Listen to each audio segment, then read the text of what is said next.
Hi friends, Samantha here, and I had a color-coordinated wedding.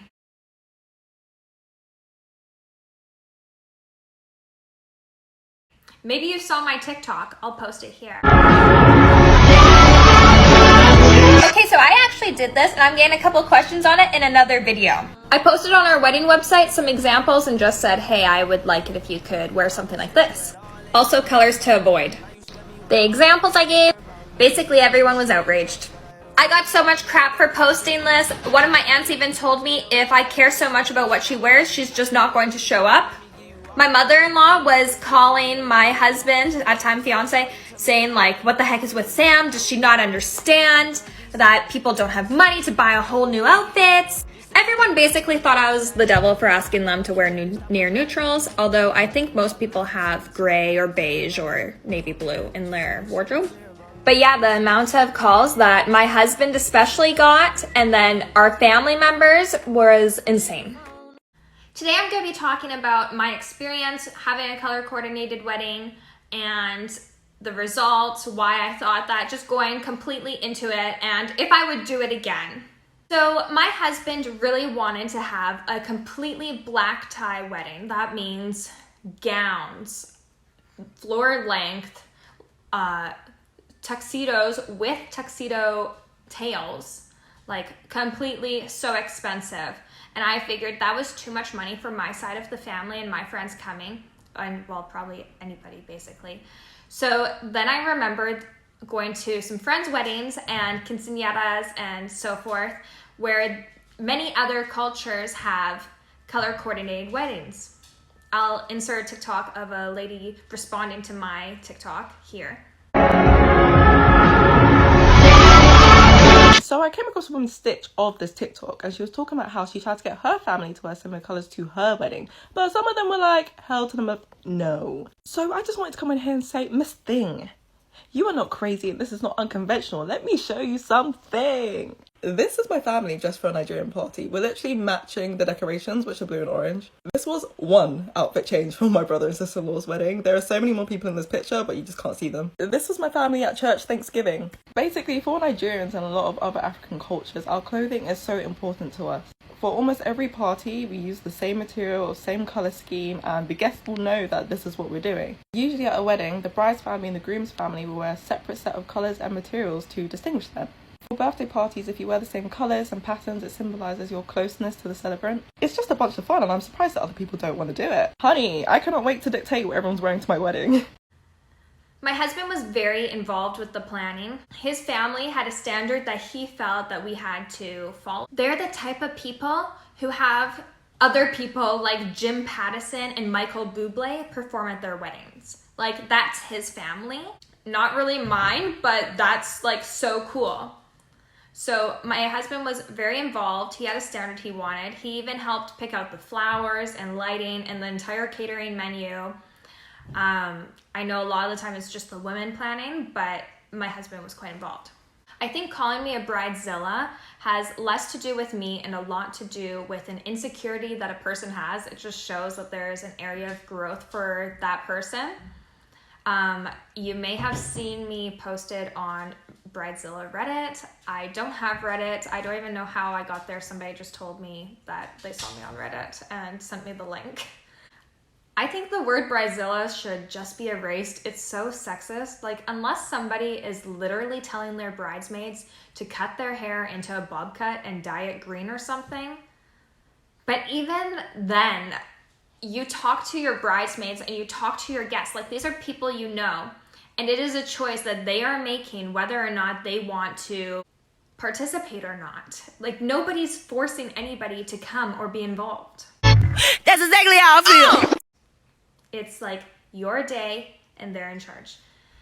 I just think it's so crazy that men are assertive and not even questioned, and women are considered bossy. I just like to surround myself with strong, brilliant women, and so I feel no shame in asking people to wear some outfits, because if anybody else asked, they'd have no problem with it.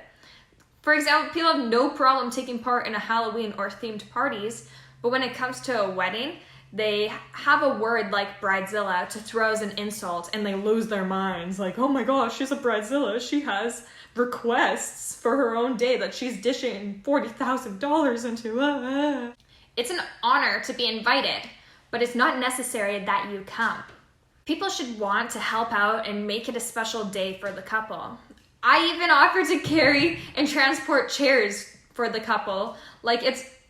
I would do anything to help make their day magical as long as I'm able to. I was just completely shocked how entitled some people were on the internet and also how rude some people were.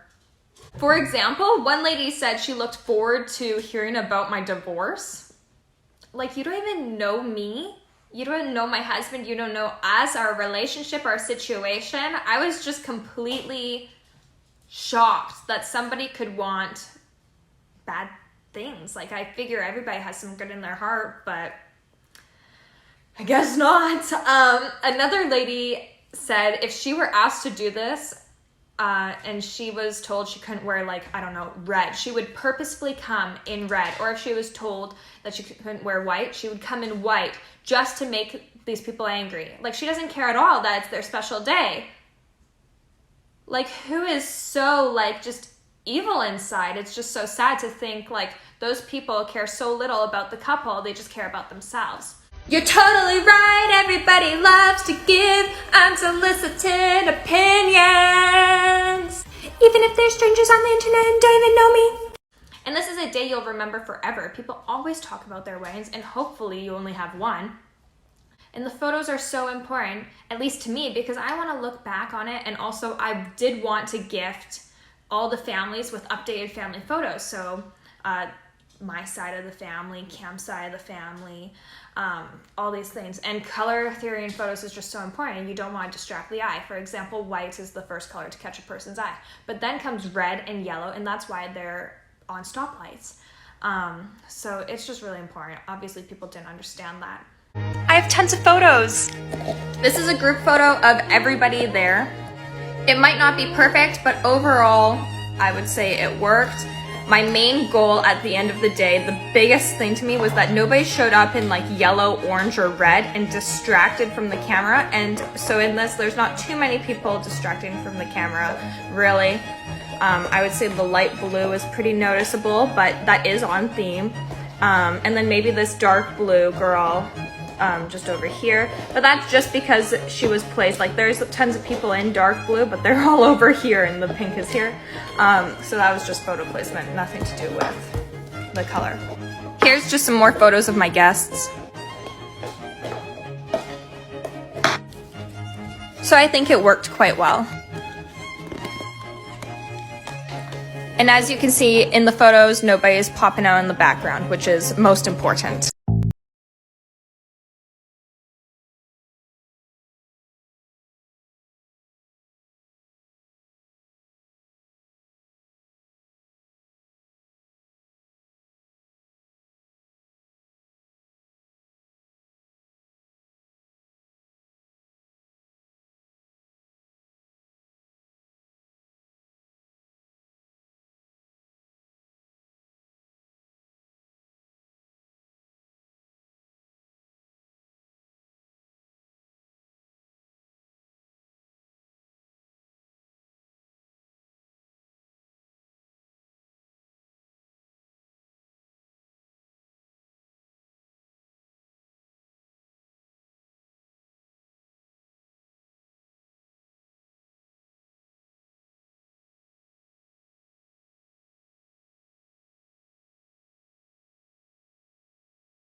Our wedding pre-COVID and during COVID. So it was a COVID wedding that we had. Pre-COVID, we had over 300 people invited, and we were going to host in an expensive club downtown Vancouver, which actually has a dress code. You're not allowed in if you don't meet their standards.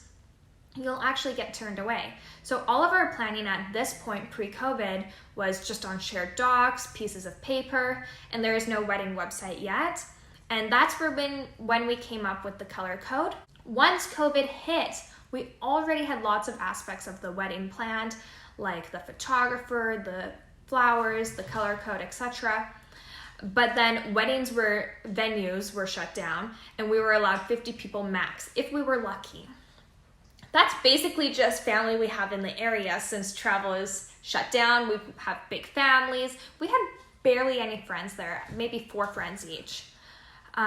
This is when our website went up with the info about the ceremony, the registry, things to do in between the ceremony. I'll put a TikTok here.